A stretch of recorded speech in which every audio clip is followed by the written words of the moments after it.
মহেশতলায় জলমগ্ন বেহালা রাস্তা, আহত স্কুল পড়ুয়া। আসছে বিস্তারিত খবরে।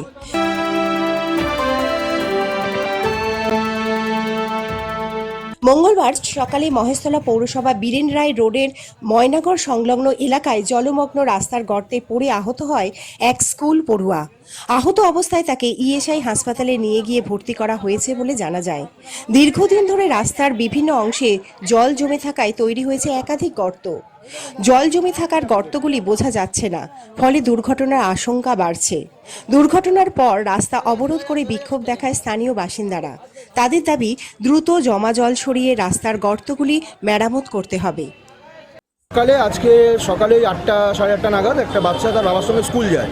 স্কুল যেতে গিয়ে এখানের জল জমে আছে, দেখেছেন আপনারা। তো জলের মধ্যে গাড্ডা হয়ে আছে অসংখ্য। তো ওখানে বাইক নিয়ে পড়ে যায়। তো বাচ্চাটা এই মুহূর্তে জোকা ইএসআই হসপিটালে গেছে, ট্রিটমেন্ট চলছে। এখনও কি কন্ডিশন সেভাবে আমরা জানতে পারিনি। তো সেই ক্ষেত্রেই অবরোধটা করা হয়েছে, কারণ দীর্ঘদিন, আজকে বলে না, দীর্ঘদিন ধরে অটো কাত হয়ে যাচ্ছে, টোটো পাল্টি খেয়ে যাচ্ছে। এখান থেকে দিনের পর দিন প্রচুর হারে বাচ্চারা পুলকারে করে যায়, হ্যাঁ, বাচ্চাদের গাড়ি হেলে যাচ্ছে। এবার দেখা যাচ্ছে যদি কোনো দিন কোনো পুলকার উল্টে যায় তখন কতগুলো মায়ের কোল খালি হতে পারে, এটা তো আইডিয়া আছে। তো দেন যখন এরম হচ্ছে, তাহলে কি কারোর কি চোখে পড়ছে না? কারোর কি চোখে জিনিসটা পড়ছে না যে হ্যাঁ, এই জিনিসটা এত খারাপ হয়ে আছে, এখানে বাচ্চা কাচ্চারা, বয়স্ক মানুষরা যাতায়াত করে, আমরা রাস্তাটা মেরামত করি। দীর্ঘদিন ধরে 13 বছর ধরে রাস্তাটা এরম হয়ে পড়ে আছে। সরকার চেঞ্জ হচ্ছে, কাউন্সিলর চেঞ্জ হচ্ছে, সব চেঞ্জ হয়ে যাচ্ছে, রাস্তার কোনো কিছু হচ্ছে না। দিনের পর দিন আপনি প্রতিটা পাড়ার ভেতরে, গলির ভেতর ঢুকুন, 1 হাঁটু করে জল। তাহলে এগুলো কেন সার্ভাইভ করবে লোকাল মানুষরা? আজকে যে বাচ্চাটা 5 বছরের বাচ্চা পড়ে হাতটায় চোট খেয়ে আছে, পায়ে চোট খেয়ে আছে, তো বাচ্চাটার কষ্ট হচ্ছে। তো এখানে তো আর কারোর কষ্ট হচ্ছে না।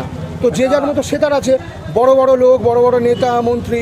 তো আমি ওনাদের কাছে একটাই, আমি নাম ধরে বলছি, সুভাষিস দাকে বলছি এবং তমনাথ দাকে বলছি, দুজনকে অনুরোধ করব যে দাদা, আপনারা এসে কারেন্টলি ময়নাগরের কানাডা ব্যাংকের সামনে যে গর্তটা হয়ে আছে, আপনারা একটু এটাকে দেখুন।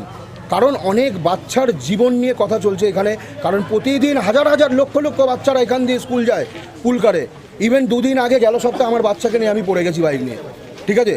তো এইগুলো যদি ওনারা কাইন্ডলি ঠিক করে দেয়, তাহলে আমাদের আর এর ওপরে কোনো দাবি নেই। রাস্তাটা মানুষ চলার, গাড়ি চলার মতো করে দিতে হবে। হ্যাঁ, 8টা সাড়ে 8টা নাগাদ অবরোধ করেছি আমরা। 8টা থেকে চলছে, এখনো 4-5 ঘন্টা হয়ে গেল, কোনো নেই। হ্যাঁ, পুলিশ দাদারা এসেছিলেন, ওনারা কথা বলেছে, ওনারা আমাদের সঙ্গে যতটা কথা বলা, সহযোগিতা করার ওনারা করেছে।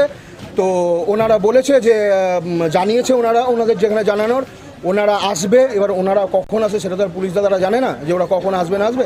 ওনারা আসবে, ওনাদের সঙ্গে কথা বলবো, কাজ হবে, দেন আমরা উঠবো, নাহলে এখানে এরম থাকবে, ব্যাস। আমার নাম প্রসেনজিৎ দাস, ময়নাগর। এটা 115 আর 123 না, 23 হ্যাঁ, মহেশতলা পৌরসভা, ময়নাগর 23-15 দুটোর মধ্যিখানে হয়েছে এটা।